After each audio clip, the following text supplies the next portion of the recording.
자, 이번 시간에도 저번 시간에 이어가지고 왼쪽에 있는 이 독수리 문양이 아메리카 대조선에서 사용한 직인인지 한번 더 확인해 볼게요. 자, 현재 이제 직인이 이제 두 개이죠. 자, 직인을 더 확인하기 전에 이 영상에도 댓글 다시는 분이 있어가지고 제가 한번 읽어 드리도록 할게요. 자, 여기 또 한 분이 달았는데 좀 길게 달으셨네요. 자, 구한마린과 동아일보 기록에 미국 야구팀이 한국과 친선 경기를 갖기 위해 기차를 타고 서울에 왔다라는 기록은 어떻게 설명할 수 있을까요? 자, 이 기사는 여러분들이 인터넷에 검색하면 많이 확인할 수가 있어요. 동아일보 기록에 미국 야구팀이 한국과 친선 경기를 하기 위해서 한국에 왔다고. 한국이 여기 한반도 대한민국이면 당연히 아메리카에서 이 한반도를 왔겠죠. 이거는 여러분들이 더 한번 찾아보시기 바랍니다. 일일이 모든 걸 하나씩 다 설명드리기는 저도 좀 무리가 있는 것 같습니다. 자, 이런 기록을 좀 믿고 싶으신 분은 그냥 믿으세요.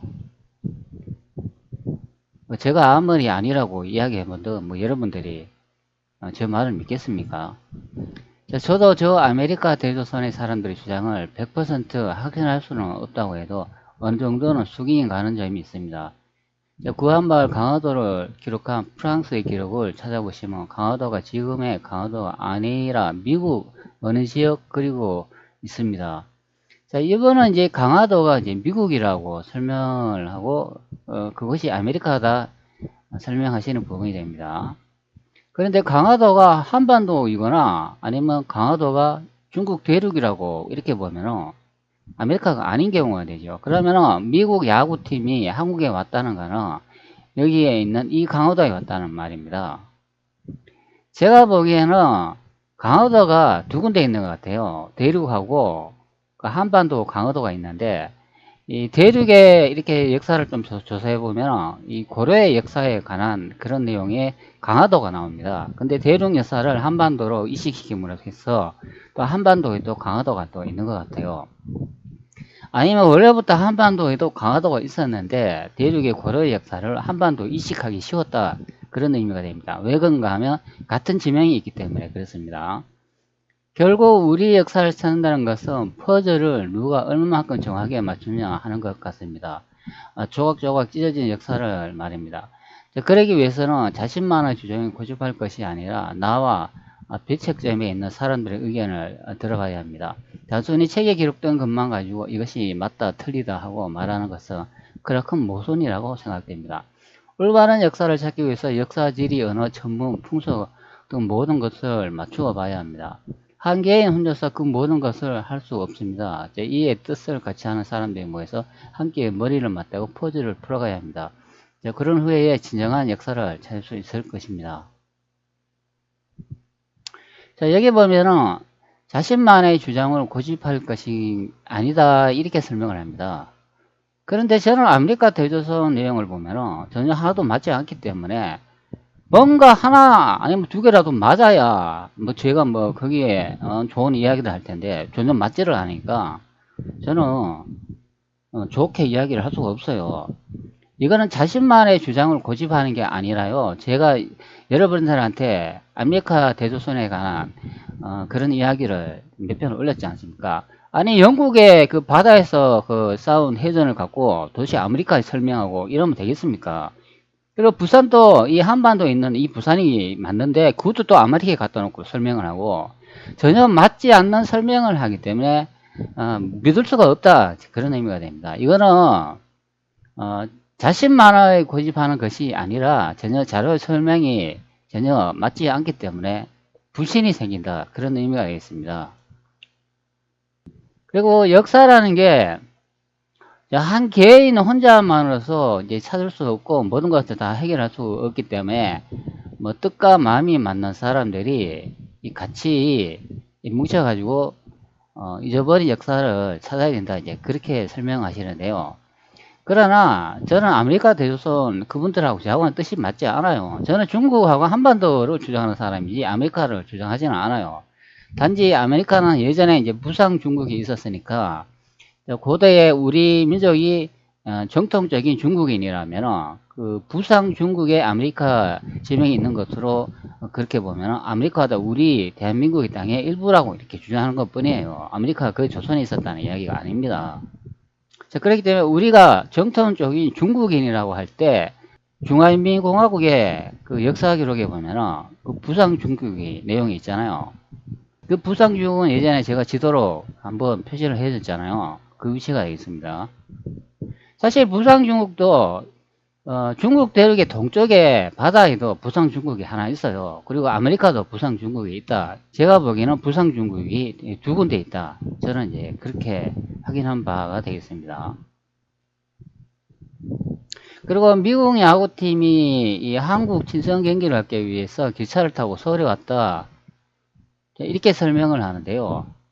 기차를 타고 어떻게 서울에 옵니까? 바다를 건너가지고 어느 곳에 도착을 해가 거기서 기차를 타고 왔겠죠.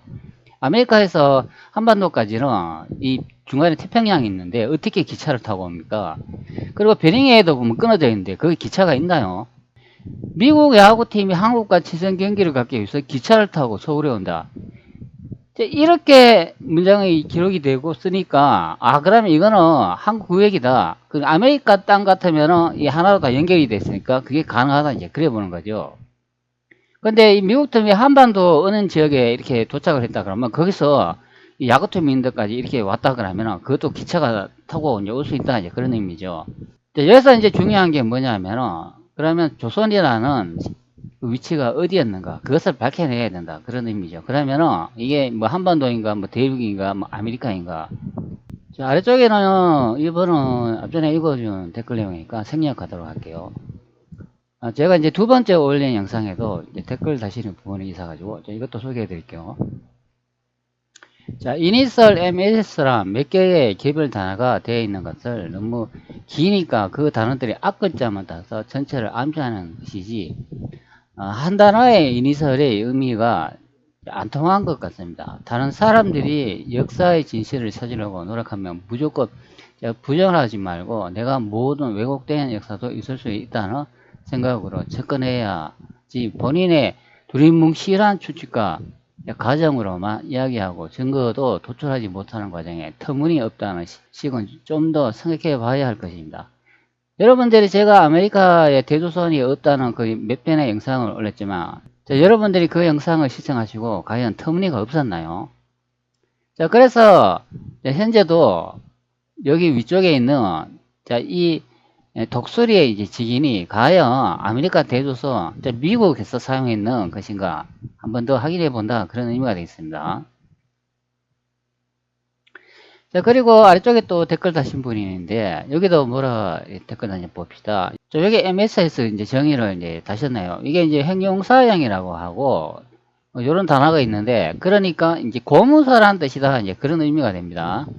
그리고 영어 단어의 대부분의 프랑스에서 온 것입니다. 결국 라틴어가 뿌리다. 이제 그렇게 설명을 해주네요.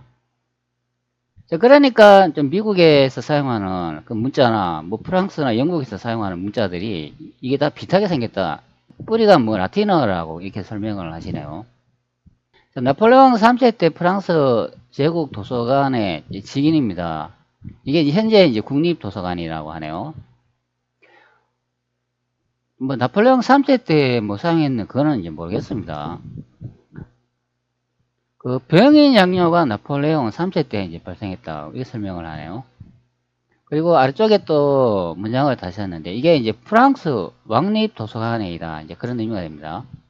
자, 제가 이제 구글 번역기에서 이제 프랑스 왕실 도서관 도장의 역사 이렇게 치면은 이게 이제 프랑스어로 이렇게 번역해져요. 자, 이 문장을 자, 인터넷에서 이렇게 검색을 하면 이런 한 이미지가 나옵니다. 여기 보면은 그 직인 찍힌 서적을 이제 볼 수가 있어요. 자, 여기 이제 들어가면 BNF라고 되어 있는데 이게 프랑스 국립도서관 홈페이지가 되겠습니다. 자, 여기 이제 아래쪽에 보면은 자, 이런 많은 이미지가 보이죠. 여기다 보면 앞전에 본 이 사람 모양의 왕건선 그런 직인을 볼 수가 있어요. 자, 여기다 보면 보입니다. 이게 작아서 그런데요. 자, 여기 이제 책자 보이시죠? 요거 정확하죠? 사람 얼굴처럼 생긴 직인도 있고 그냥 왕관만 이렇게 그려놓은 직인이 있습니다. 여기 사람 얼굴처럼 생긴 게 이게 제 영상에 보면 이거다 그런 의미가 됩니다. 여기 오른쪽에 있는 거. 자, 그러면 이것을 한번 이제 번역을 한번 해봐야 된다 그런 의미가 됩니다. 자, 여기 번역을 누르면 이게 프랑스어로 돼 있어요. 당연히 프랑스 사이트니까 이제 프랑스어로 되어 있겠죠. 자, 현재 이제 한국어로 번역한 상태인데요. 이게 프랑스 국립도서관, 왕립도서관, 우퍼 각인이라고 합니다. 근데 이게 우표라고 하는데 이게 좀 번역이 좀 약간 잘못된 것 같아요. 뭐 하여튼가 뭔가 이렇게 뭐 도장을 여기 찍으니까 뭐 우표라고 그렇게 뭐 번역이 된 것 같아요. 우표는 프랑스 국립도서관의 문서에 찍힌 우표입니다. 이러한 표시는 문서와 저작물에 부착된 날짜에 따라 모두 유사하지는 않습니다. 이 페이지에서 해당 특성, 역사 및 다양한 스탬핑 프로세스를 알아봅니다. 자, 여기다 보면은 프랑스 국립도서관의 문서에 찍힌 우표라고 하잖아요. 아무리 세계 역사를 조작한다고 해도 자신의 나라의 문서 그 도장 직인까지 그것을 이제 가짜로 이제 조작하겠습니까? 자, 여기 보시면은 나오죠. 우표가 있는 프랑스 이렇게 있고 이게 BNF라고 설명을 하고 있어요. 자, 여기 보면은 이 사이트가 BNF 아닙니까? 프랑스 국립도서관 그 사이트 이름이 BNF다 그런 의미가 됩니다. 자, 그리고 이 정의 이렇게 나오죠. 1740년에 등장한 스페인어에서 유래한 단어이다. 뭐 이렇게 뭐 적어 놨습니다. 뭐 에스템펠리아 이렇게 적어 놓은 것 같아요. 에스템파에서 유래했습니다. 이렇게 설명하는 것 같습니다. 스탬핑은 작업과 그 결과입니다. 이는 소유권을 보호하기 위해 문서에 표시하는 가장 오래된 안전한 방법입니다. 자, 여기 보면은 이 소유권을 이제 표시하는 그런 이제 문서의 직인이라 이제 설명을 해주고 있어요. 그러니까 우리나라 그 외교장과 이 도서를 프랑스에서 이제 도둑질해 갔는데 여기 이제 자신의 거라고 이게 도장을 찍어 놓은 거예요, 이게. 그래가지고 돌려주지 않는 경우가 됩니다. 도둑놈들이 주인이 달라는데 돌려주지 않고 있어요. 우리는 보통 이 프랑스나 뭐 영국, 미국 이런 나라들이 뭐 선진국이고 강력한 그 군사력을 가져가지고 예전에 우리가 이제 못 살 때는 이런 나라들이 아주 우러러보고 좋은 나라인 줄 알았는데 실제 우리가 이제 경제가 이제 발전하고 좀 잘 살게 되고 이제 역사를 좀 알게 되니까 이런 나라들이 사실 선진국이 아니고 그 도둑질하는 도둑놈의 나라, 해적의 나라인 것을 이제 알게 된 거죠. 그러니까 이 서양 문화라는 거는 원래는 해적이 근본이다 그런 의미가 되십니다. 남나라의 물건을 도둑질해 가지고 자신의 나라에 박물관을 이제 설치해 가지고 관람비를 받고 이제 수입을 얻고 이제 그렇게 살아가는 나라가 보면 있습니다. 그리고 다른 나라에 또 전쟁을 일으켜 가지고 무기를 팔아먹고 그리고 그에 이제 관련되어 있는 물품이나 이런 걸 팔아먹으면서 사는 아주 그 좋지 않은 그 문화들이 이제 서양 문화라 이제 보면 되겠습니다. 사실 남을 괴롭히는 거는 좋지 않잖아요. 그리고 도둑질 하는 것도 좋지 않고 해적질 하는 것도 아주 나쁜 짓이지 않습니까? 학교에서 여러분들 다 그렇게 배우잖아요. 그런데 그런 나라들이 무슨 선진국이 됩니까? 자, 인류의 역사는 그냥 남을 괴롭히고 도둑질하고 싸움하는 그런 역사예요. 자, 그렇기 때문에 외교장과 이 도서에 이 자신의 거라고 이렇게 도장을 찍어놨다. 그런 의미가 됩니다. 자, 여기 다시 한번 읽어드릴게요. 이런 소유권을 보호하기 위해 문서에 이제 표시했다. 이런 설명이 됩니다. 자, 여기다 보면 이 도장이 있죠. 요거는 사람 이제 형상의 이제 도장입니다. 자, 이 문서가 시설에 도착했을 때, 뭐, 여행 전에 이제 부착되어 있는데, 따라서 이는 유사한 문서의 도난을 방지하는 보호 기능을 수행한다.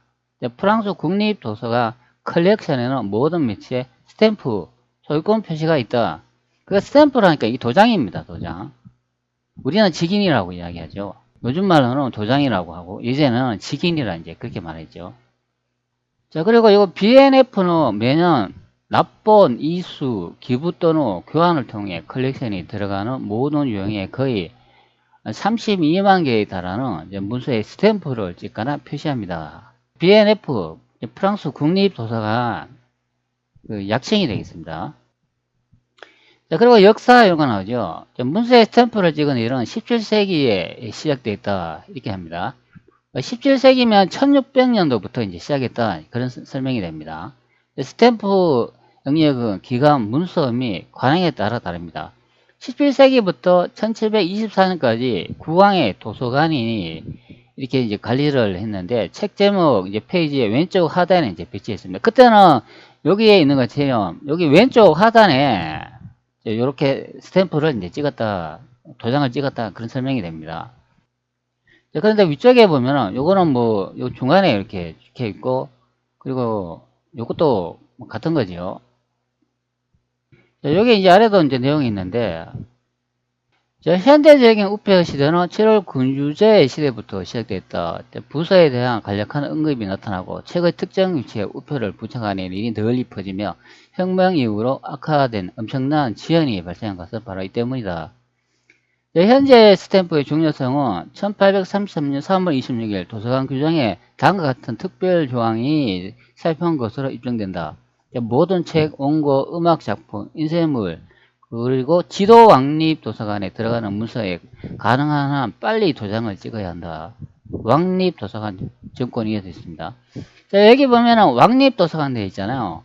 그전에는 왕립 도서관이었는데 차후에 국립도서관으로 이제 바뀐다는 이제 그런 의미가 됩니다.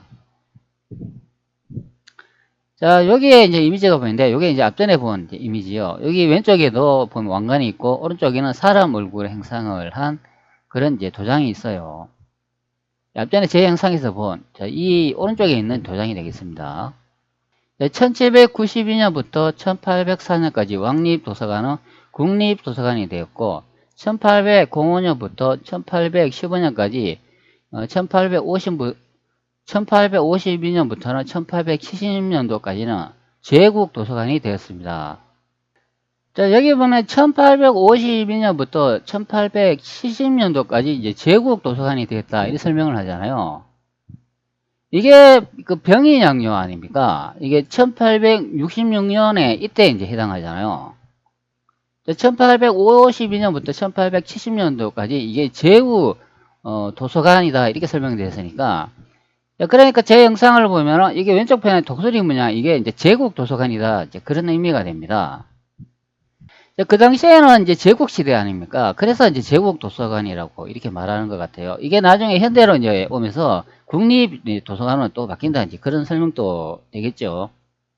그러니까 왕립 도서관에서 이제 제국 도서관으로 바뀌고 이게 나중에 현대에는 이제 국립 이제 도서관이 된다 이제 그런 의미가 됩니다. 제3공화국에서는 우페 국립도서관과 프랑스 공화국의 인이서 해당 부서의 이름이 전체 또는 약어로 표시되어 있습니다. 그리고 1994년 프랑스 국립도서관은 문서 표시를 위해 약어 BNF와 문서의 트라이그램을 선택합니다. 이게 1994년에는 이제 BNF라고 이렇게 도장을 또 찍는데요. 그 아스날 도서관에서 각인이 시작된 날짜는 1812년 뭐 1월입니다. 이렇게 해석을 합니다. 그러면 왕립 이제 도서관에서 이제 제국 이제 도서관으로 이제 바뀌고 난 다음에 나중에 또 국립 이제 도서관으로 바뀐다. 그런 의미가 되겠습니다. 자, 그러니까 이게 왼쪽에 독수리 문양이 이게 제국 도서관의 이제 직인이다, 도장이다 그런 의미고 오른쪽에 있는 게 왕립 도서관의 도장이다 그런 의미가 되어 있습니다. 그 전에는 이제 왕이 이제 통치를 많이 했잖아요. 그러니까 이게 왕의 이제 상징을 나타내는 그런 도장이라고 보면 되겠습니다. 그래가 여기에 보면은 이 왕관이 다 그려져 있지 않습니까? 이 왕관이 제국 도서관 이 독수리 문양으로 바뀌면서 여기도 이제 왕관이 있는 것을 확인할 수가 있습니다. 자, 여기 아래쪽에도 이제 보면은 여기 이제 도장이 이렇게 찍힌 거 보이시죠? 자, 여기는 이제 스태핑 공정이라 되어 있고 우편은 문서가 손상되지 않도록 보존성이 있어야 합니다. 자, 오랫동안 그것은 둥글다가 타원형이었고 지워지지 않는 연구 잉크 빨간색 또는 검은색으로 부착되어 있으며 부식성이 없으며 광택 용기의 경우 상당히 빨리 건조되고 일반 용기의 경우 기름기가 많으며 물과 용제에 대한 저항력이 있습니다. 오늘날에는 빨간색 잉크가 선호되지만 희귀도서 보호구역의 우편은 미학적으로 검은색입니다. 검은색도 이제 사용한대요. 자, 어느 날에는 이제 빨간색이 이제 선호되는데, 뭐 희귀도서에는 이제 검은색도 이제 사용한다, 이제 그런 설명을 하고 있어요. 1946년도 전쟁이 끝나자 파리에서 좋은 품질의 잉크를 구하기가 어려워서 도서관이 이제 인도 잉크로 이제 전환하게 되었다. 그런 설명을 합니다. 왼쪽에 있는 이것이 이제 일반적인 그런 액체가 아닌 것 같아요. 뭐 특수 액체인데 한번 찍으면은 이게 이제 거의 뭐 지워지지 않을 정도로 이제 오래 간다, 이제 그렇게 설명을 해주고 있어요. 확대가 좀 됐는데요. 여기 보면은 이 독수리 문양이 이제 나타나지 않습니까? 제가 앞전에 제 채널에서 본 이 문양하고 똑같다는 거죠. 도장법이 이제 특수 이제 물질로 좀 제거된 것 같아요. 자, 그리고 여기 또 보면은 여기 RE라고 이렇게 바뀌었죠.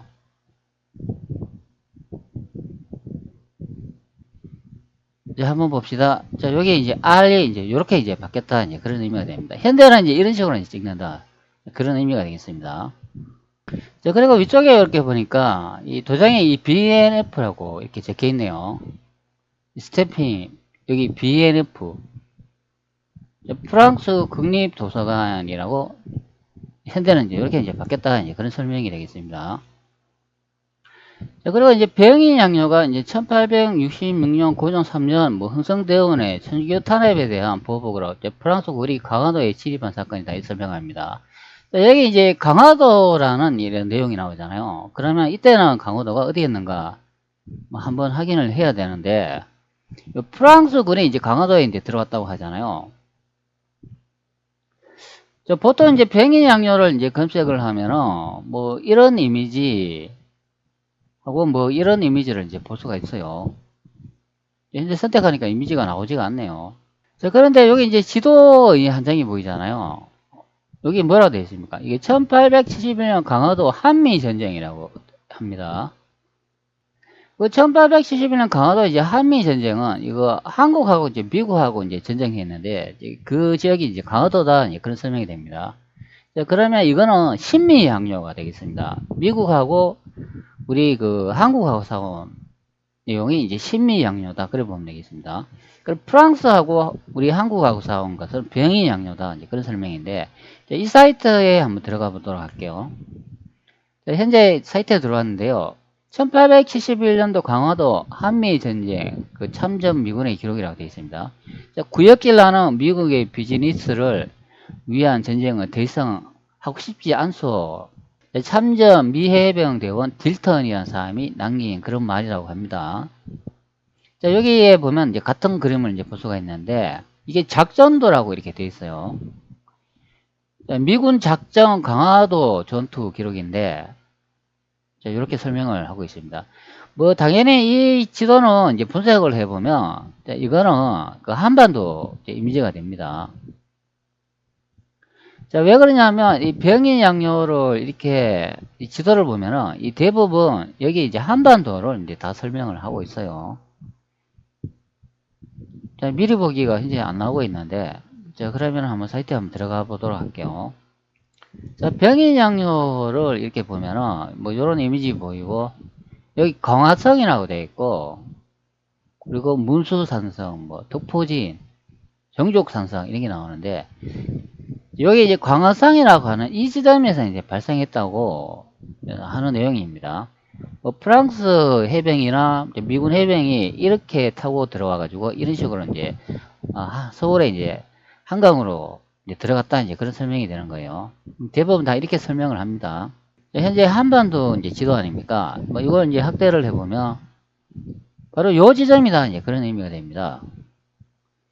이 강화도가 현재 여기에 있지 않습니까? 그러니까 뭐 프랑스 그 해군이나 이제 미군 해군들이 여기서 이런 식으로 해가지고 이렇게 강을 뚫고 들어가 가지고 이런 식으로 해가지고 뭐 경보에 있는 대로 이렇게 왔다고 보면 되겠습니다. 자, 그렇기 때문에 뭐 이런 내용을 보면은 이 강화도가 여기 이제 한반도 있다, 이제 그런 설명이 되는 겁니다. 자, 그러면 이제 강화도가 여기에 있었다고 이제 볼 수 있겠죠. 당연히 이 시대에는. 그게 바로 이제 이 지도가 되겠습니다. 이 지도. 요거 이렇게 분석을 해보면 그 지역이 맞아요. 제가 예전에 이렇게 들여다보니까 정확히 일치하는 내용이 됩니다. 근데 여기 이제 설명 부분이 있는데 이게 뭐라고 되는지 한번 봅시다. 병인양요 1866년 당시 프랑스 측이 작성한 강화도 한강하구 일대의 정밀 측량 자료를 넘겨받은 미군은 그 데이터를 바탕으로 이 작전도를 만들었는데 놀라울 정도로 정확한 수로와 지형 표기를 했다. 그러면 작전도 아래 부분은 강화도 남단 초지지 앞바다 진입개뻘이다 이렇게 설명을 합니다. 6월 10일 미군 포병과 보병이 상륙한 두 갈래의 개별 침공 루트를 비롯 초지지, 점령지, 수영지와 다음날 오전 덕진진을 함락한 뒤 강성보를 점령하고 코스 6월 10일 아침 강성보를 초수하기까지 작전사항을 자세히 묘사한 작전지도다 이렇게 설명합니다. 근데 이게 좀 읽어보면 내용이 좀 이상하잖아요. 프랑스가 먼저 이제 강화도에 침략을 했는데 그들은 군인 아닙니까? 근데 군인인데 군에서 이제 겪은 그런 정보를 이제 미국에게 이렇게 전달해 준다는 게 그게 좀 약간 이제 특이한 상황인 것 같아요. 그러면 미국하고 프랑스하고 이때 같은 동맹이었다고 보더라도 과연 이런 군사 기밀을 미국한테 전달해 줄까 하는 그런 의문이 듭니다. 자, 여기 보면 이렇게 설명을 하잖아요. 병인양요 1862년인데 프랑스 측에서 작성한 강화도의 정보를 미국이 이제 넘겨받았다 이제 그런 설명을 하고 있잖아요. 근데 이게 정밀 측량 자료인데 그 놀라울 정도의 정밀성을 이제 보여준다 이제 그렇게 설명해주고 있어요. 그리고 전투 상황 기록이라고 되어 있는데 미국의 해병 대역사 자료가 서고에 이렇게 나와 있다 설명을 합니다. 19세기 대외 전쟁 항목에서 이제 기타 항목 요런 이제 문장이 나오는데 요거 이제 검색하면은 이제 확인할 수 있는 것 같아요.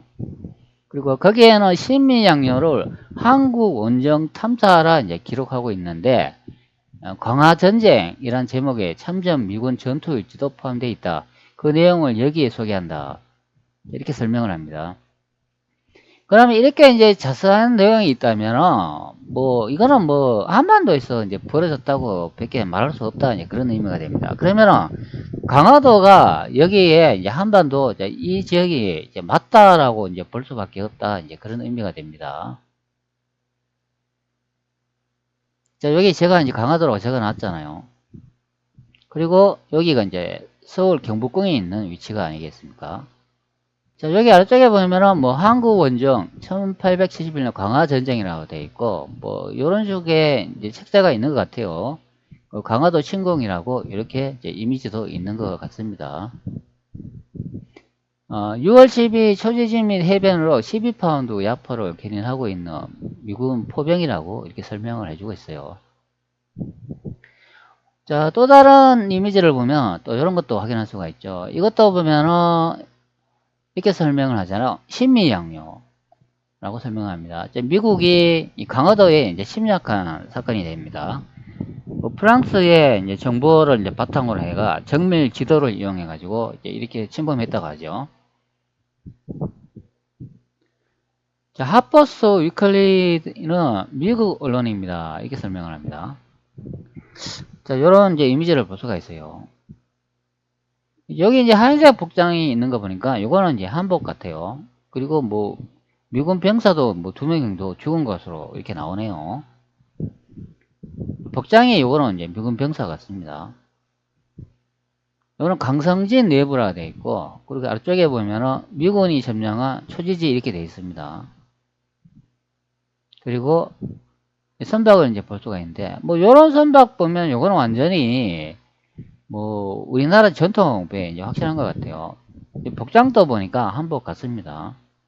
현재 이 그림을 보니까 이거 사진인 것 같아요. 그 사진을 이제 그림 형태로 다시 이렇게 100개가 그린 것 같습니다. 전령이 타고 있는 조선 돛배라고 이렇게 설명을 합니다. 그 당시에 침범한 그런 사람들은 이제 볼 수가 있죠. 요거는 미국 사람들이겠죠. 이게 이제 그림인데 정밀성이 아주 좋습니다. 이거 사진을 정밀하게 이렇게 베끼는 기법으로 이제 이렇게 그림을 만든 것 같아요. 자, 여기 이제 지도가 나오죠.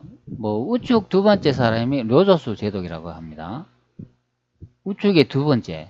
그러면 이 꾸구리가 있는 2번이 되겠네요. 아니, 이때 뭐 프랑스하고 영국하고 이렇게 침략을 했다면, 뭐 그 당시에 그 무기 같은 거 이제 받지 않습니까? 그러면 조선에서 뭐 하고 있었는지 모르겠네요. 와, 소형 무기가 이렇게 강하구나, 그러면은, 뭐 어떻게 로비를 했어도 이렇게 기술을 뭐 빼오려고 해야 되는데, 전혀 그런 걸 하지 않았나 봅니다. 사실 강력한 무기만이 강력한 국가를 건설할 수 있다. 이제 그게 진리 아닌가요? 이제 그런데 뭐 그것을 깨닫지 못하면 그러면 우리 선조는 좀 이게 뜰빵하다 이제 그런 의미가 됩니다. 그러니까 아메리카 대조선 같은 그런 걸 믿는 사람들이 현재도 엄청나게 많잖아요. 그리고 뭐 우리 그 대한민국 건국이 뭐 1919년이 뭐 아니다 뭐 그리 이야기하고 이승만 정부가 탄생했는 뭐 1948년도가 뭐 대한민국 건국이라 이제 그렇게 보는 사람들이 많이 생긴다. 다른 말로 루라이트라고 하는 거죠. 그런데 여러분들이 좀 이 부분에서는 좀 확인해야 될 게 있는데요. 그게 뭐냐 하면은 1948년도 이승만 정부라고 돼 있지 국가가 아니에요. 좀 인터넷 좀 검색을 좀 해보세요. 임시정부, 이승만 정부 이렇게 적혀 있어요. 1948년도도 보면은 이승만 정부라고 돼 있습니다. 제가 이제 정부에 대해서 이야기했잖아요. 정부 위에 국가가 있다. 그게 바로 대한민국이다. 이제 그렇게 설명했습니다. 정부라는 거는 부라는 단어가 들어가잖아요. 그러니까 국가 아래에 있는 그 부속기관, 부서다. 이제 그런 의미가 됩니다. 그래서 상해 임시정부, 이승만 정부 이렇게 이야기하는 거예요. 대한민국 건국일은 1919년입니다. 자, 여기다 보면 이제 지도를 이제 볼 수가 있죠. 뭐 이 지도는 여러분들이 확인해 보세요. 오른쪽 편에 이제 지도를 한번 확인해 볼게요. 이 강화도라고 적혀 있죠. 여기 확대해 보면 이 부분인 것 같아요. 자, 여기에 제가 이제 표시를 해 드릴게요. 여기 이 부분 있지 않습니까? 이 부분은 이제 확인이 돼요. 그리고 여기서 이런 식으로 와가지고 튀어나오지 않습니까? 여기다 보면 여기 튀어나오지 않습니까? 그리고 이렇게 돼가지고 이런 식으로 이제 되어 있는데 이렇게 와가지고 이런 식이 이제 되는 것 같아요. 이렇게 조금 더 확대해 볼게요. 자, 한번 봅시다. 왼쪽 편에는 이 부분은 확실하게 이제 이 부분으로 지리적으로 이제 확인할 수가 있어요. 문제는 이제 이 부분이 좀 문제인데, 근데 한 번도 이렇게 오지 않은 그 미국에서 이렇게 정확한 지형을 가진 지도를 가지고 있다는 게 이제 놀라울 지경입니다. 자, 그러면은 여기에 보면은 이렇게 무슨 이 테두리 같은 게 이렇게 있는데요. 그러면 이거는 현대 간척 사업을 해가 이거 메꾼 지역인가요?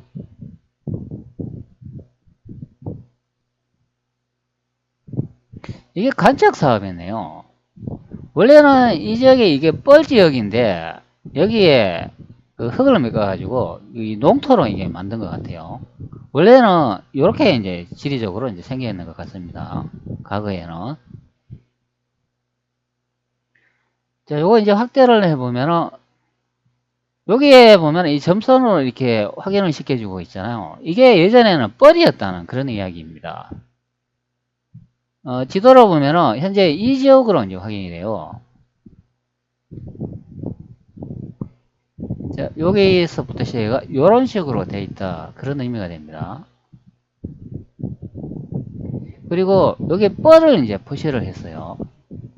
자, 여기에부터 시작해가지고 뭐 이런 식으로 해가 이게 다 뻘이다. 이제 그런 의미가 됩니다. 이거 이 안쪽까지. 그렇기 때문에 왼쪽 편에는 이 지도는 확실히 그 한반도 지도가 맞는 것으로 확인이 돼요. 자, 그리고 댓글 이제 하나를 이제 더 볼게요. 세종실록의 한강이 남쪽으로 흐른다고 나와 있습니다. 이건 어떻게 설명할 건가요? 현 중국 대륙에 남쪽으로 흐르는 대표적인 강이 있습니까? 현 중국 대륙의 한양은 어디고 남쪽으로 흐르는 한강은 어디 있나요? 세종실록 지리지 23권 세종 6년 1월 11일 무자 두 번째 기사 조언의 편리함에 관한 경기 감사 유사 노래에 그려져 있습니다. 여기 쭉 보면 하물며 우리 국도는 그 위치가 큰 바다에 가까이 있으며 한강이 그 남쪽으로 흐르고 병난이 그 서쪽에 있다 이렇게 설명을 하죠. 그러니까 이분은 여기에 세종실록 내용을 보면 이 한강이 이제 남쪽으로 흐른다 이렇게 설명을 해주고 있어요. 그리고 현 중국 대륙의 한양은 어디고 남쪽으로 흐르는 한강은 어디 있나요? 이렇게 이제 질문을 하셨는데요. 이 한강이 이 남쪽으로 흐르고 이 남쪽 방향이라는 강은 한반도도 있고 대륙에도 있어요. 제가 이제 지도를 이제 배치해 놨는데요. 여기가 이제 경복궁이 되겠습니다. 현재 우리나라 한강은 이런 식으로 해가지고 뭐 전체 흐름을 보면 서북 방향으로 이렇게 흐르죠. 다르게는 보면은 이게 서쪽 방향으로 이제 흐르는 강이다 이제 그렇게 볼 수 있는데, 그런데 이 지명은 이제 한강 아닙니까? 세종실록 기록을 보면은 한강은 남쪽으로 흐른다고 하잖아요. 그런데 우리나라 한강을 보면 대부분 이제 서쪽으로 흐르니까 뭐 세종실록 내용하고 이제 맞지 않죠. 그런데 여기 위쪽에도 이렇게 보시기 바랍니다. 요거는 이렇게 전체적으로 흐름을 보면은 이거는 남서쪽으로 흐르는 강인데 이것도 남쪽으로 이제 흐른다고 이제 할 수가 있죠. 실제 이렇게 보면은 이것도 남쪽 방향으로 이제 흐른다고 이제 볼 수 있는 그런 이제 강이 되겠습니다. 그리고 왼쪽에도 보면은 여기도 보면 이거는 완전히 남쪽으로 흐르잖아요. 이 강이라는 거는 이렇게 비정을 해보면 다 가능해요. 이 한강이 이렇게 있어도 여기도 보면 이 남쪽 방향 비슷하게 흐르는 강이 여기도 하나 있고 여기도 이제 하나 있지 않습니까? 전체는 이 한강이라는 강이 이게 서쪽 방향으로 흐르지만 어디에 이제 비정을 하느냐에 따라 남쪽 방향으로 또 설명할 수가 있다 그런 의미가 됩니다. 그게 왜 그러냐면은 여기에 이제 지명을 이제 보여주고 있잖아요. 한강이 그 남쪽으로 흐르고 병난이 그 서쪽에 있다 이렇게 설명을 하니까 남쪽으로 흐르는 이 한강에 이 서쪽에 여기가 병난이 있다 이제 그렇게 설명하는 거예요. 그러니까 이 병난이라는 이 지명을 이제 찾아야 된다 그런 의미가 됩니다. 그래야 이 남쪽으로 흐르는 한강을 이제 비정할 수 있다 그런 의미죠. 그런데 병난이라는 이 지명을 찾지를 못하면 한강이 어디에 있었다고 말할 수 없다 이제 그런 의미가 됩니다. 자, 그러면 중국 대륙에 여기가 이제 강화도라고 이제 보면은 여기도 이제 확대해 볼게요. 자, 확대해 보면 여기도 남쪽으로 흐르는 강이 있어요. 여기 보이시는 것처럼 이거 남쪽으로 흐르는 강이에요. 그리고 보통 이 양자강은 이 동쪽으로 이렇게 흐르는 강 아닙니까? 보통 다른 말로는 또 한강이라 이제 하기도 한다 이제 그런 의미가 됩니다. 자, 그러면 이 한강하고 위쪽에 여기 이렇게 마주치는 강이 이게 남쪽으로 흐르는 강이라고 이제 보면 여기 광릉이라고 되어 있으면 여기가 병난도다 이제 예측해 볼 수 있는 지역이 됩니다. 제가 이 광릉이 예전에 어디라고 이제 설명을 드렸나요? 예전에 제가 찍어 놓은 이런 내용이 있잖아요. 조선의 황제에 계신 수도 한양의 강릉과 강릉은 혼동하지 마세요. 그리고 아래쪽에 보면은 중국 세계 최초 공개 정조전이 남긴 삼봉집에 광릉이 양자강 양주라고 되어 있네요. 순천부, 대륙, 북경, 평양, 고려 수도 이런 내용이 있죠. 바로 이때 이제 고려의 남경 수도가 이제 강릉 목명량이다 이제 그런 내용이 됩니다. 자, 여기도 내용을 보면은 세계 최초 공개 경복궁이 난징궁 그 위쪽에 성타가 고려의 남경궁이다. 조선의 수도는 고려 남경에서 남쪽으로 정하다 하니 바로 양주 광릉 이런 내용이 있습니다. 자, 여기에 있는 이 광릉이 될 확률이 높다 그런 의미가 됩니다. 이게 이제 남쪽으로 흐르는 강이 되죠. 그리고 이게 아마 이제 고려 남경수도로 이제 역시되는 이 지역이 되겠습니다. 자, 여기 이제 광릉이 이게 양주라고도 이렇게 제가 적어놨는데요. 이게 이제 고려 남경수도라고 이제 확인할 수 있는 그런 내용이 되겠습니다. 그러면 여기서 태조 이성계께서 남쪽으로 이동을 해가지고 여기 남경, 난징에 여기 수도를 정했다. 그런 의미가 되겠습니다. 자, 다시 이제 댓글로 이제 와가지고 한강이 그 남쪽으로 흐르고 병난이라는 지명이 나오기 때문에 자, 이 병난이라는 곳을 이제 알아야 된다. 그런 의미가 됩니다. 그리고 여기 앞전에 보면 우리 국도는 그 위치가 큰 바다에 가까이 있으면 이런 설명을 하잖아요. 자, 대륙 이렇게 양자강도 보면은 여기 오른쪽 편에 큰 바다가 있지 않습니까? 이게 성립이 된다. 그런 의미가 됩니다. 자, 물론 이제 한반도도 이제 설명을 해보면은 여기 왼쪽 편에 이제 큰 바다가 있죠. 그러나 현재 한강은 이게 서쪽으로 흐르는 강이라고 이제 예측해 보잖아요. 그렇기 때문에 요 위쪽에는 뭐 남쪽으로 흐르는 강이 있다 하더라도 그 남쪽으로 이제 흐르는 강은 보통 이 한강을 이제 말하니까 좀 약간 이제 위치적으로 보면 이 한반도가 안 맞죠. 자, 제가 이제 병난도를 이렇게 검색을 했는데요. 한번 좀 알아보도록 할게요. 병난도는 보통 예성강 하류에 위치해 있으며 병난도의 옛 이름이 예성항이라고 알려져 있다. 이렇게 설명을 합니다. 그런데 이제 병난이라고 기록되어 있는데 여기를 보면 병난도라고 되어 있네요. 이게 섬이라고 이렇게 보는 입장인 것 같습니다. 고려 국제도시 병난도라고 합니다. 병난도는 고려시대에 예성강 하류에 있었던 국제무역항이다. 자, 여기에 보면 국제무역항이라고 하죠. 고려 시대에는 바닷길을 통한 상업이 발달했습니다. 그래서 송나라뿐만 아니라 거란, 여주진족 등도 같이 이제 무역을 했다, 이제 그런 설명을 합니다. 자, 그러면 이런 내용을 이제 확인을 해보면 이 병난도가 있는 위치가 송나라하고 이제 가까이 있다, 이제 그런 설명도 되는 거예요. 그리고 바닷길을 통한 상업이 발달했다, 이제 그런 설명이 됩니다. 자, 그리고 아래쪽에 보면 여기 평안북도 철산구 병량면 기봉동에 있었던 포구라고 이렇게 이제 보는 입장도 있다, 그런 설명을 하고 있어요. 자, 그리고 병난도는 고려시대 외국의 사신과 상인들이 변변하게 왕래하던 나루로 예성강 하구에 위치한 고려의 국제무역항이다, 이렇게 설명을 합니다. 자, 여기서 이제 중요한 거는 이게 송나라 여진족이 같이 이렇게 무역을 했다는 그런 내용이 나오기 때문에 예전에 보면 이 대청 강요도 있지 않습니까? 자, 이 주소를 이제 확대를 해보면 여기 송나라에 이제 수도가 여기 있어요. 자, 여기 보면은 여기 송고종 이렇게 있었다, 이렇게 설명을 해주죠. 아마 이 내용은 예전에 제가 한번 강의한 내용이 있을 거예요. 자, 여기에 보면 송고종이라고 이렇게 되어 있지 않습니까? 송나라의 이제 고종이 옛날에 여기에 이제 수도를 정했다는 내용이 되겠습니다. 자, 그러면은 여기서 이제 위쪽에 이제 고지도를 보면 바로 여기가 뭐라면 강도가 된다, 이제 그런 의미 됩니다. 자, 여기가 바로 고려의 남경수도라 이제 보는 입장이 되어 있습니다. 이게 이제 광릉이 된다, 그런 설명이 됩니다. 자, 여기에 보면은 이 강이 이렇게 하나 흐르잖아요.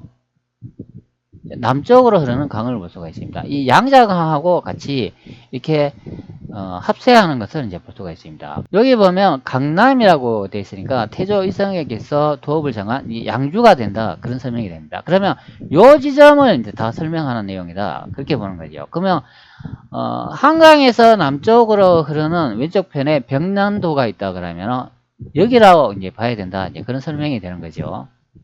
자, 그렇다면 또 이 내용도 한번 확인을 해야 되는데요. 고려하고 몽골 전쟁을 한 살펴봐야 된다, 이런 의미가 됩니다. 자, 여기 아래쪽에 보면은 이게 1231년 음력 8월이라고 되어 있잖아요. 자, 제가 원간섭 내용에 찾아놨습니다. 13세기 후반에서 14세기 전반까지 고려가 원나라의 간섭을 받았던 시기를 가리키는 역사 용어다, 이렇게 되어 있습니다.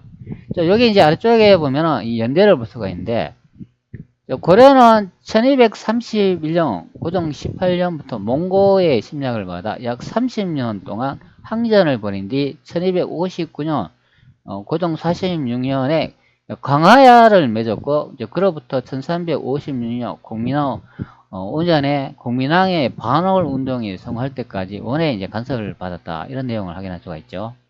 여기에 보면은 1231년이라고 되어 있기 때문에, 자, 여기 1231년 일치하는 것을 볼 수가 있죠. 그렇기 때문에 이 몽골 전쟁이 고려와 원나라의 전쟁이 된다. 그래 보시면 됩니다. 연대가 이제 일치하는 것으로 확인이 되죠. 자, 여기에 이제 내용을 한번 이제 살펴보도록 할게요. 여기 이제 지도를 보면은 이게 이제 한반도에 이 원나라, 즉 몽골이 이제 침략했다고 이렇게 설명을 해주고 있어요. 그런데 여기에 이제 보면은 이 강화도 서울 땅을 이제 거쳐가는 건 이제 볼 수가 있죠. 그래서 고려에서 이제 전쟁을 하기 위해서 이 강화도로 이제 대피했다고 이제 그렇게 설명을 합니다. 그래가 이제 30년을 이제 버텼다. 자, 여러분들 한번 생각을 해보세요. 고려 이제 왕이 여기 이제 강화도에 여기 이제 대피했다면, 뭐, 몽골인들이 이것을 점령을 못했을까요? 몽골이 고려라는 나라를 다 점령을 했지 않습니까? 그러면 몽골 병사들이 어디에 대기했겠습니까? 바로 여기 앞에 여기 대기했지 않겠습니까? 그러면 여기서 밥 먹고 자고 여기서 농사를 짓고 살고 경계를 하면 이거 30년을 버틸 수가 있겠나요? 여러분들 한번 생각을 해보세요. 몽고군이 여기에 이제 정착을 했다면 당연히 이것은 몇 년 가지도 못하고 여기가 토벌되고 정벌된다. 이제 그렇게 생각하면 되죠. 이때 몽골은 원나라가 되겠습니다. 이 상식적으로 여기 강화도에 이게 30년 동안 이렇게 버텼다는 거는 이게 말이 안 된다. 그런 의미가 됩니다. 많은 몽골 병사들이 이 한반도 여기에 점령을 하고 뭐 진을 쳤다고 하면 여기서 충분히 먹고 살 수가 있잖아요. 자, 그렇기 때문에 이 한반도를 쳤다는 거는 이건 전혀 성립될 수 없는 내용이다. 이제 그런 의미가 되겠습니다. 자, 여기 이제 아래쪽 내용을 한번 이렇게 볼게요. 여기에 보면 이런 내용이 있어요. 자, 고려는 비록 몽골과 강화를 하였으나, 자, 이런 고려의 본의가 아니었고, 또 앞으로 몽골의 태도 이하를 몽골 당시의 집권자인 최후의 제추해의 일을 열어 강화천도를 결정하였다. 자, 여기 이제 강화천도가 이게 바로 강화도가 된다. 그런 의미가 됩니다. 강화천도를 결정하고 1232년 고종 19년 음력 6월에 수도를 강화로 이제 천도하여 장기 항전의 각오를 굳게 다졌다. 이런 몽골에 대한 적의를 보인 것이므로 살리타는 7개월 만에 다시 대군을 이끌고 침략하여 서경에 홍보건을 이제 앞세워 개경을 함락하고 남경, 오늘날 서울특별시를 공략한 다음 한강을 넘어 남쪽으로 공략하였다. 이게 오늘날 서울특별시는 아니죠. 이게 대륙에서 발생했다면 이거는 양자강을 의미하니까 난징에서 이제 발생했다. 그래 보면 되겠죠. 여기 이제 지명을 볼 수가 있는데 이게 강도라고 돼 있어요. 강화도가 아니고요. 여러분들. 그러니까 현재 이제 대륙의 고려 역사를 한반도 강화도에 이제 비정해가 옮겨놓은 그런 설명이 된다. 그런 의미가 됩니다. 자, 그러면 이 강도가 그럼 어디겠나요? 대청 강요도에 이제 다시 돌아보면 여기 양주부라고 되어 있는데 여기 광릉 아닙니까? 고려의 남경. 여기가 강도라고 그래 정확히 적혀 있잖아요. 강도. 여러분 뭐. 그러면 여기가 강화도다. 그런 설명이 됩니다. 여기에 섬 아닙니까? 이 지도를 한번 보시기 바랍니다. 섬으로 되어 있잖아요, 섬. 그러니까, 몽골군이 이렇게 쳐들어와도 여기에 이렇게 강으로 이렇게 막혀 있으니까 이것을 점령하기가 쉽지 않았다. 그런 의미가 됩니다. 자, 여기서 또 위험하다 싶으면 이렇게 배를 타고 이런 식으로 해가 양자강을 이렇게 또 건너가 버린다. 그런 의미죠. 그리고 여기 강남으로 이동해 버리면 된다. 그런 설명이 되죠. 아니면 이쪽으로 이렇게 이동을 해가지고 이렇게 배를 타고 또 이동해 버린다. 그런 의미가 됩니다. 그러면 원나라의 이제 병사나 뭐 몽골의 이제 병사가 여기 강에 여기 앞에 막혀 있기 때문에 이 강도라는 곳을 점령하기가 이제 쉽지 않았다. 그런 의미가 됩니다. 자, 그러면은 뭐 다 설명이 되지 않았나 싶습니다. 자, 여기 세종실록에 보면 이렇게 되어 있죠. 자, 우리 국도는 그 위치가 큰 바다에 가까이 있으며, 자, 한강이 그 남쪽으로 흐르고 병난이 그 서쪽에 있다. 이렇게 설명을 하잖아요. 그리고 소통되도록 판에는 공력을 들이지 아니하여도 조언의 이익이 또한 자연히 통하게 되어 있습니다. 신이 보건대 조정에서 말을 이제 팔아서 그 값으로 이제 들여오는 물건을 운반하는 군중의 이제 인원수가 많여 이렇게 되어 있습니다. 자, 그러면 우리의 이제 국토는 큰 바다가 이제 가까이 있고 그리고 한강이 이제 그 남쪽으로 흐르고 이렇게 되어 있으니까 요거는 이제 원문을 제가 한번 봐야 되겠는데요. 한강이 그 남쪽으로 흐르고 아마 이 뜻이 아닐 거예요. 왜 그런가 하면 양자강이 한강이라면은 남쪽에 이제 아마 한강이 있다 이제 그런 내용이 될 겁니다. 그리고 그 서쪽에 이제 병난도가 이제 있다 이제 그런 설명이 되는 거지요. 제가 앞전에 언급한 부분을 이제 찾아놨는데요. 현재는 세종실록 23권 세종 6년 1월 11일 무자 두 번째 기사 1424년 명영락 22년이 되겠습니다. 조은의 편리함에 관한 경기감사 유사누의 이제 글이라 되어 있습니다. 시인이 생각하건대 바다에서 운수하는 것과 육지에서 수송하는 것은 하나라도 없애서는 아니 될 일이나 선박의 용도가 이제 육지에서 운수하는 것보다 갑자리나 편리한 것은 용역은 적게 들고 공가를 거두는 것이 많기 때문이다. 그러므로 옛날 성왕들이 대개 이 법을 취한 것입니다. 구주에 공 바치는 것을 강으로 띄고 바다로 해서 서울로 들어오게 하는 것은 우강에서만 보아도 알 수 있습니다. 자, 하물며 우리 국도는 그 위치가 큰 바다에 가까이 있으며 한강이 그 남쪽으로 흐르고 병난이 그 서쪽에 있어서 소통되도록 판에는 공력을 들이지 아니하여도 조언의 이익이 또한 자연히 통하게 되어 있습니다. 자, 이렇게 설명을 하는데 자, 여기 이제 내용을 보면 이렇게 설명을 하고 있죠. 구주에 공을 바치는 것을 강으로 띄고 바다로 해서 서울로 들어온다 이렇게 설명을 하죠. 즉 서울로 이제 들어온다고 설명을 하고 있기 때문에 바다에서 강을 타고 이제 서울로 들어온다 이제 그런 해석이 되는 거죠. 자, 여기에 보면은 앞전에 언급한 내용이 나오고 있습니다. 자, 하물며 우리 국도는 그 위치가 큰 바다에 가까이 있으며 한강이 그 남쪽으로 흐르고 병난이 그 서쪽에 있어서 이런 내용이 있는데 제가 이 원문을 좀 이렇게 확인을 해 보니까 한강이 그 남쪽으로 흐르고 이 부분이 좀 해석이 좀 잘못된 것 같아요. 원문을 현재 구글 번역기에 이제 붙여놨는데요. 현재 이제 이 부분이 되겠습니다. 게다가 우리나라의 수도는 바다와 접해 있어 남쪽으로는 한강이 서쪽으로는 빌란 산맥이 흐르고 있어 준설 작업이 필요 없고 운하 운송의 장점도 그대로 드러난다. 자, 이렇게 이제 번역해 주나요? 그런데 위쪽에 보면 빌란 산맥이라 되는데 이게 병난도를 이제 의미하는 것 같아요. 자, 그리고 여기에 이제 번역 내용을 보면 남쪽으로는 한강이 이제 이렇게 해석해 주고 있어요. 자, 여기 내용을 보면 남쪽으로 한강이 흐른다 그런 내용이 아니고 남쪽에 한강이 있다 그런 설명이 됩니다. 우리나라의 수도는 바다와 접해 있어 남쪽으로는 한강이 있다 그런 설명이 되는 것 같습니다. 근데 여기서 이게 바다라고 이렇게 해석을 했는데 이게 바다가 아닌 것 같아요. 강을 말하는 것 같습니다. 제가 이제 원문을 붙여놨는데요. 한번 살펴보도록 할게요. 현재 이 부분이 이제 되겠습니다. 여기서 이제 여기까지 이제 해석을 하면 되는데, 여기서 이제 중요한 부분을 이제 해석해 보도록 할게요. 자, 황하국도라고 이제 되어 있습니다. 자, 하물며 황, 더구나 이제 이런 뜻이 있죠. 자, 우리 외고지, 하물며 우리 이렇게 해석되는 경우죠. 자, 나라고 하물며 우리나라 또 이렇게 해석되죠. 그 다음에 도읍이란 말이 나오니까 하물며 우리나라의 도읍 이렇게 해석이 되죠. 지빈대해라고 한번 확인해 보도록 하죠. 땅지 이건 토지 뭐 땅을 의미하죠. 자, 물가빈 물가 끝. 자, 물가의 끝이다 이제 설명을 해주고 있습니다. 그리고 큰데, 그러면은 땅이 물가의 큰 끝이다. 이제 그런 설명이 되죠.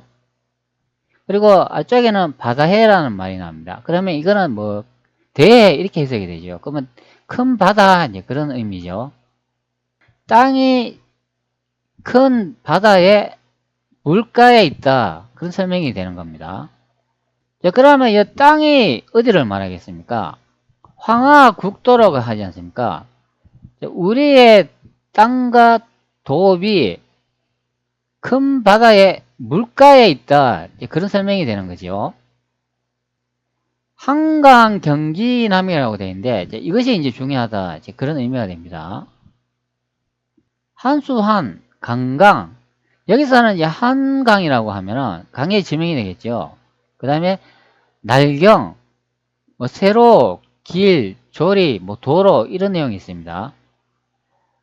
여기 이제 세로라는 이제 뜻도 있으니까 한강이 이제 세로로 이렇게 뻗는다 뭐 그런 의미도 이제 되는 경우가 되죠. 극이라는 이제 한자를 볼 수 있습니다. 의, 뭐 그런 설명을 하고 있죠. 그 남영남, 남쪽으로 향하다, 뭐 남쪽 방향 그런 의미죠. 자, 그러면 이 뜻을 이제 조합을 해보면 한강의 그 남쪽에 이제 있다 이제 그런 의미가 되는 거죠. 그 다음 병난 기서라고 되어 있으니까 푸를 벽, 푸르다 이런 뜻을 가지고 있죠. 물결, 요거는 이제 병난이라는 지명이 되겠죠. 있다, 병난이 있다. 어디에? 그 선역석 서쪽에 있다. 그런 의미가 되죠. 병난이 그 서쪽에 있다. 그런 의미가 됩니다. 다시 이제 전체로 해석을 해보면 병난은 그 서쪽에 있다 이렇게 해석되잖아요. 그러면 여기 그 서라는 이 한자를 토대로 해가지고 왼쪽에 기남이라는 한자를 볼 수가 있잖아요. 왜 그러냐 하면 병난 제기서에서 병난이 그 서쪽에 있다 이렇게 해석을 하니까 이것도 이제 해석을 해보면 한강이 남쪽에 있다 그런 설명이 되는 거예요. 한강이 남쪽으로 흐른다 그런 말이 아니고 한강이 남쪽에 있다 그런 설명이 됩니다. 그러면 한강이 그 남쪽에 있다면 그 기준점이 있을 거 아닙니까? 기준점이 바로 여기 위쪽에 있지 않습니까? 황하국도. 자, 여기서 이제 중요한 거는 한강 경기남이라고 되어 있으니까 한강의 물이 남쪽으로 흐른다가 아니라 한강의 남쪽에 우리나라에 도읍이 있다. 그런 내용이 됩니다. 자, 제가 늘 조선의 수도가 여기 난징이라고 이렇게 설명을 드렸잖아요. 자, 그렇기 때문에 여기 양자강 이것이 바로 한강이 되겠습니다. 우리나라의 땅은 큰 바다가 접해 있고 그리고 한강이라는 이 양자강 아래쪽에 도읍이 있다. 그리고 이 도읍의 서쪽에 병난이 있다. 그런 설명이 됩니다. 그러면 현재 이 부분을 설명하는 내용이다. 보면 되겠습니다. 도읍을 이렇게 확대를 해보면 병난이라고 하니까 여기 왼쪽에 한번 보시기 바랍니다. 여기에 뭐 섬들 같은 거 이렇게 보이지 않습니까?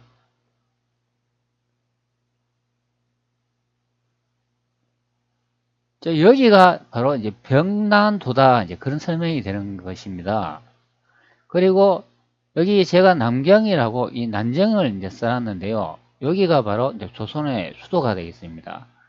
자, 그럼 태조 이성께서 이곳에 수도를 정했다면 보통 우리 삼각산 그러면 여기 산이 하나 있지 않습니까? 바로 이 산이 이제 삼각산이 된다. 그런 의미가 됩니다. 자, 이 산의 대충 형태를 보면 이 모양 자체가 삼각산처럼 생겼어요. 자, 그리고 3D로 이렇게 봐도 삼각산처럼 이제 생겼다. 그런 의미가 됩니다. 자, 여기 이렇게 이런 식으로 산이 생겼다. 그런 의미가 됩니다.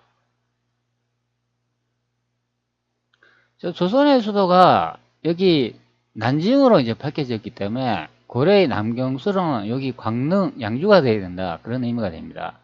조선의 수도도 예전에는 양주였고, 이 강릉도 이제 양주의 지명을 갖고 있다. 이게 이제 강도다. 이제 그런 설명이 되겠습니다. 바로 여기를 이제 설명하는 부분이다. 그래 보시면 되겠습니다. 자, 그러면 조선왕조실록의 내용을 보면, 우리 국도는 그 위치가 큰 바다에 가까이 있으며 한강이 그 남쪽으로 흐르고 백란이 그 서쪽에 있어 이렇게 되어 있는데, 한강이 그 남쪽으로 흐르고 이게 이제 번역 조작이다 그런 의미가 됩니다. 오른쪽편에 있는 것 같이 벽난이 그 서쪽에 있다 이렇게 해석을 하면은 한강이 그 남쪽에 있다 이렇게 해석이 되어야 됩니다. 한강이 그 남쪽으로 흐르고 그런 내용이 아닙니다. 이게 번역 조작되어 있습니다. 자, 그렇기 때문에 이제 그 설명으로 보면은 현재 이 지점을 이제 설명하는 이제 부분이다. 이제 그렇게 보면 되겠습니다. 왜 그런가 하면 훈민정음 언에 보면 이런 내용이 있잖아요. 중국은 황제에 계신 나라니 우리나라 상담의 강남이라고 한다 하기 때문에 이 강남이 있는 곳이 이제 도읍이 있어야 된다. 그런 설명이 되는 경우가 되겠습니다. 조선왕조실록의 내용을 계속 살펴보도록 하겠습니다. 여기 이제 아래쪽에 보면 이런 내용이 있습니다. 하물며 서울에 사는 백성들의 수호는 19,000년 후에 지나지 아니하나 그 사이에 탐목과 곡초를 수송하는 데에 장정들의 요역이 다른 여러 도보다 갑절이나 많고 더욱이 남북으로 사신들의 왕래가 낙엽부절하여 그들을 접대하고 공개하는 데에 비용이 거의 빠지는 달이 없으니 민생들이 조찬하게 되는 까닭이기 때문입니다. 신은 극히 생각하건대 이에 말값으로 들여온 배와 비단을 모두 종포에 두게 하여 우도 수참선으로 하여금 교동과 강하의 병선을 함께 나누어 싣고서 조전하면 이튿날이면 서울 서강에 이제 도착할 수 있습니다. 운운하는 자들을 말하기를 조찬할 때 만일 배를 타고 바람의 힘을 이용하였다가는 실은 물건에 물이 듬 염려가 있으니 이것을 생각하지 아니할 수 없다고 하나 신은 생각하는데 우도의 조처는 옛날부터 오늘에 이르기까지 오랫동안 시행하였으나 잘못 경복한 재앙은 없었는데 어찌 유독 오늘에 이르러 심할 것이 있겠는가. 자, 이 내용에 보면은 좀 이상한 부분이 보이는데요. 제가 한번 읽어 드릴게요. 신은 극히 생각하건대 이제 말갑으로 들어올 배와 비단을 모두 조울포에 두게 하여 우도 수참선으로 하여금 교동과 강하의 병선과 함께 나누어 싣고서 조전하면 이튿날이며 서울 서강에 도착할 수 있습니다. 자, 이런 내용을 볼 수가 있는데요. 여기서 이제 중요한 내용은 물품을 싣고 이 출발하는 지역을 이제 보여주고 있어요. 교동과 강화의 병선과 함께 나누어 싣고서 이런 내용이 나왔잖아요. 그러면 교동하고 강화에서 이제 출발을 했다 그런 내용이 됩니다. 그런데 계속 이렇게 읽어보면 이튿날 서강에 이제 도착한다 그런 설명이 됩니다. 그런데 여기 앞에 보면 서울에 이제 서강에 도착합니다 이렇게 해석을 해놨잖아요. 바로 여기 또 이 서울 서강이라는 이 내용이 또 조작 번역이 되겠습니다. 이 내용으로 이렇게 확인을 해보면은 광화에서 출발해가 서울의 서쪽 강에 이제 도착한다 이렇게 이제 해석되는데요. 자, 이 원문대로 제가 이제 지도를 한번 설명해 드릴게요. 자, 강화도가 보통 여기 아닙니까? 자, 여기서 물품을 싣고 이틀을 갑니다. 그러면 우리 서울이라 그러면 여기를 이제 말하잖아요. 그러면 강화도에서 이틀을 이렇게 출발을 해가 서울의 서강이라고 이렇게 설명을 하니까 서울을 이제 기점으로 생각했을 때 바로 서쪽에 이쪽 부분에 이제 도착한다. 이제 그런 설명이 되는 거예요. 자, 그러면 이 내용을 보면은 이게 한반도 이제 위치가 이제 맞다고 이렇게 생각하죠. 자, 그런데 제가 이제 원문을 한번 보여드릴게요.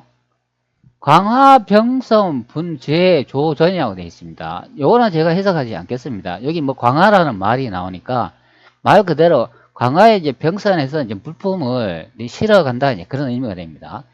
자, 여기서 이제 중요한 거는 치과, 이, 신수, 이지, 우, 서강의 이 내용이 됩니다. 자, 여기 이제 내용에 보면은 첫 번째 이제 단어가 이제 법칙직이라고 되어 있죠. 그 다음에 오를가, 그다음 서의, 믿을시, 묶을수, 말 이름이, 이를지, 그리고 어조사우, 선역석, 그리고 강강, 그 어조사위 이런 내용이 나오잖아요. 자, 여기 이제 내용을 보면은 이제 이런 내용이 나오죠. 묵을숙 이런 내용이 나오잖아요. 하룻밤을 숙박하다 이런 내용이 나옵니다. 그러면은 이게 1박 2일이 된다 그런 설명이죠. 그러면 1박 2일 동안 어디로 가냐? 여기 보면은 서강에 간다. 즉 서쪽 강에 간다. 그런 의미가 됩니다. 여기 이제 원문에 보면은 서울이란 말이 없어요. 근데 서울이란 말을 집어해 가지고 조작질을 해놨다 그런 의미가 됩니다. 서울의 말이 들어 있는 것과 없는 것의 차이점이 여기서 이제 볼 수가 있는데요. 만약에 단어에 서울이 있다면 서울의 서쪽강 이렇게 해석되지만 원문에는 서울이란 말이 없습니다.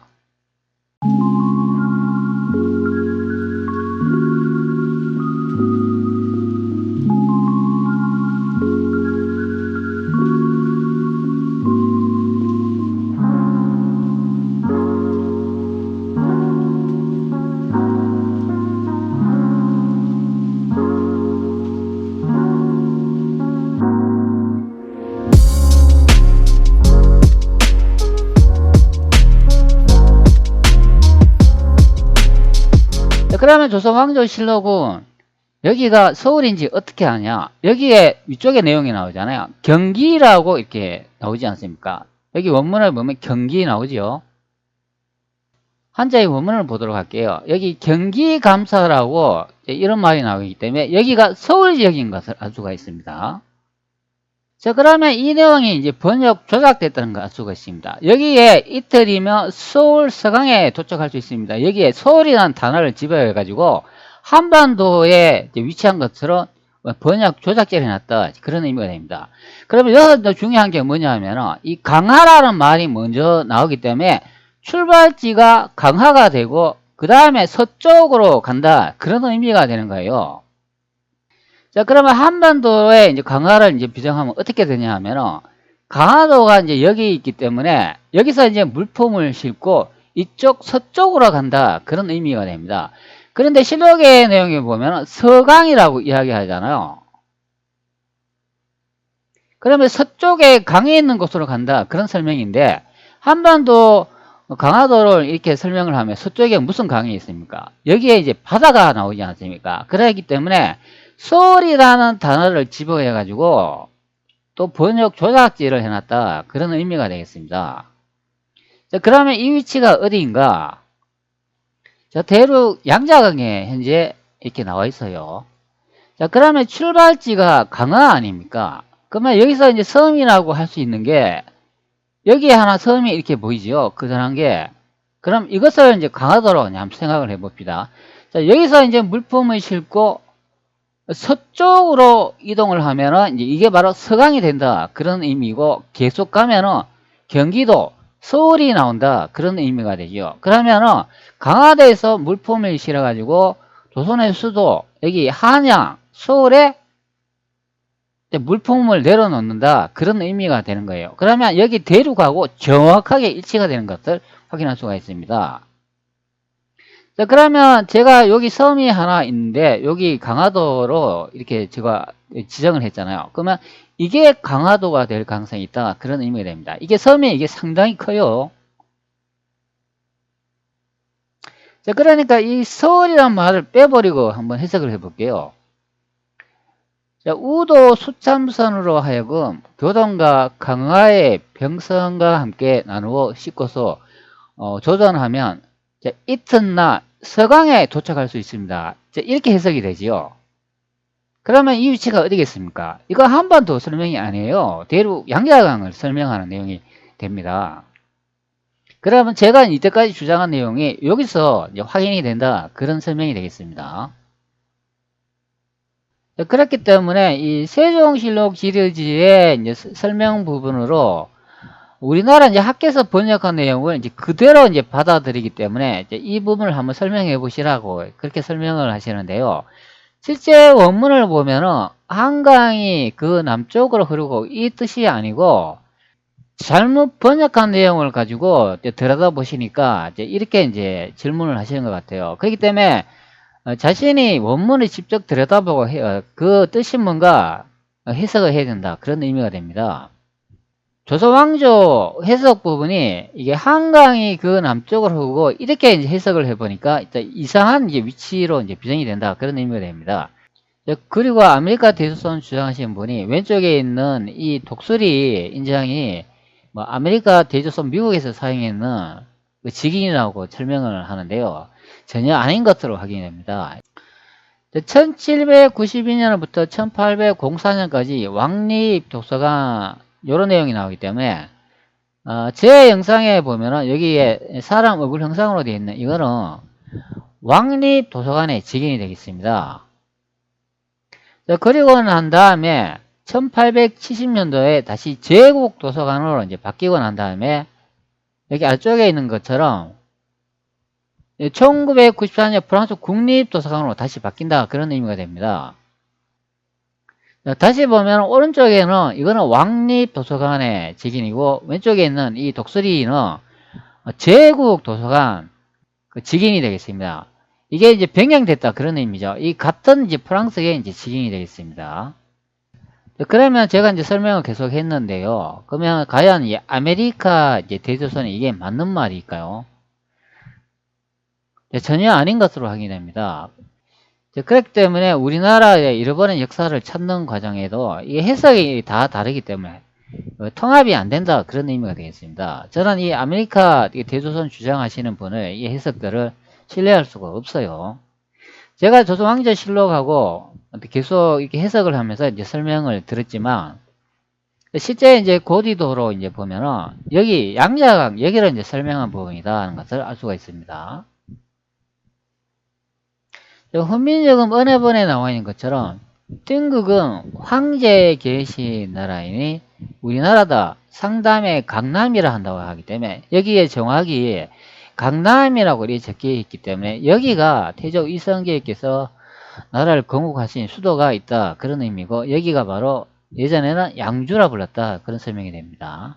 그리고 이 위쪽에 강도는 예전에 고려시대에 원나라 또는 이제 몽골에 이제 의해 가지고 이 전투를 이제 치르는 곳이고 30년 동안 이제 전쟁을 하면서 이 강도에서 이제 버텼다 그런 의미가 됩니다. 심의양요, 병인양요, 프랑스나 미국이 이 강화도를 거쳐 가지고 침범했는 지역은 제가 앞전에 이제 설명한 내용을 보면 여기 한반도 여기가 되겠습니다. 그러면 강화도도 한 군데, 이렇게 두 군데 있다고 확인이 되는 경우죠. 그럼 대륙에 있는 이 조선의 역사가 언제 이 한반도로 이제 이동되냐면, 이거는 예전에 제가 찍은 영상으로 이제 확인할 수가 있는데요. 자, 이런 내용이 있죠. 1876년도까지 이 한반도 땅에는 조선이란 없었다. 자, 이 영상 내용에 보면은, 여기 이제 지도가 하나 있어요. 자, 여기 보면은 이 지도가 한 장 보이는데요. 좀 확대해 볼게요. 제가 이 아래쪽에 보면은 이렇게 설명을 해놨는데요. K가 들어간 코리아나 영문 표기는 바로 1876년도 대조선에서 독립한 신조선 대한국, 즉 대한제국의 이제 표기를 의미한 것이다. 제가 이렇게 적어놨습니다. 여기에 보면은 이 한자로 써져 있잖아요.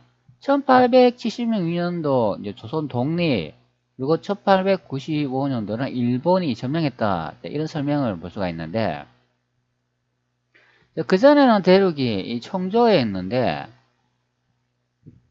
청조에서 고종이 이게 한반도로 이제 독립을 합니다. 여기에 나와 있는 내용처럼 1876년도에 조선 독립이라고 되어 있잖아요. 그렇기 때문에 이 기록 내용으로 알 수 있다. 그런 의미가 됩니다. 고종이 대륙에서 한반도로 이제 조선을 이동시켜 버리고 청조에서 이제 독립을 하니까 여기 일본이 이제 의식고 좋다. 그러면서 그때 잡아먹는 경우가 바로 일제 식민 지배가 시작된다. 그런 의미가 되겠습니다. 고종이 이 청나라에서 이 독립을 안 했다 그러면 이 일본에서 함부로 이제 덤벼들지 못했을 것으로 예상됩니다. 왜 그러냐 하면 독립을 해버렸으니까 하나의 독자적인 나라가 탄생하잖아요.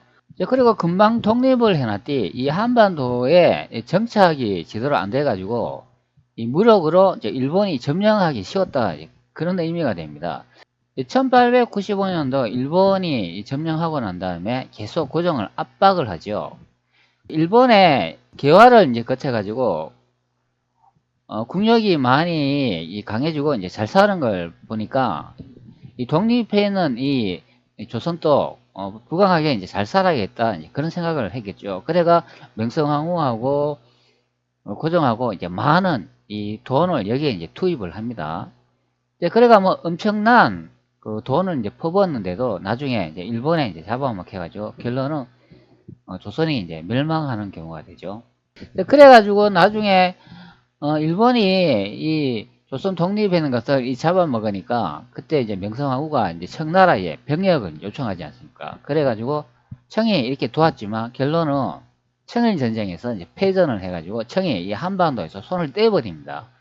그러면 이제 금방 독립했는 나라이기 때문에 얼마나 힘이 약하겠습니까? 그랬기 때문에 다시 명성황후나 이제 고종이 이 러시아한테 또 힘을 좀 빌리는데 그런데 이것도 마음대로 잘 안 됐죠. 또 일본하고 또 러시아하고 또 전쟁을 해가 일본이 뭐 거의 이제 승리해 버렸기 때문에 또 명성황후와 고종이 펼쳐놓은 계략이 또 실패해가지고 또 일본에 또 잡아먹히는 경우가 이제 발생합니다.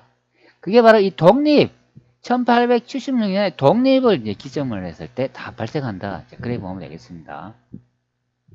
자, 안타까운 경우죠. 제가 이제 역사를 계속 이렇게 추적하거나 계속 이렇게 찾아보니까 이렇게 이제 결론이 나는 것 같아요. 그 전에 서양 기록으로도 이 청조, 우리는 그 전에는 진화였다. 조선이 이제 대륙에 있었기 때문에 진화인 것을 알 수가 있습니다. 뭐 요즘 말로 하면 차이나라고 그렇게 불리는 나라가 되죠. 1876년도부터 시작해가지고 이 한반도에 조선이 독립하면서 우리의 선조들이 일본에 의해가 이제 아픔과 이제 고통을 겪게 되는 그런 불행한 일이 이제 시작되는 경우가 되겠습니다.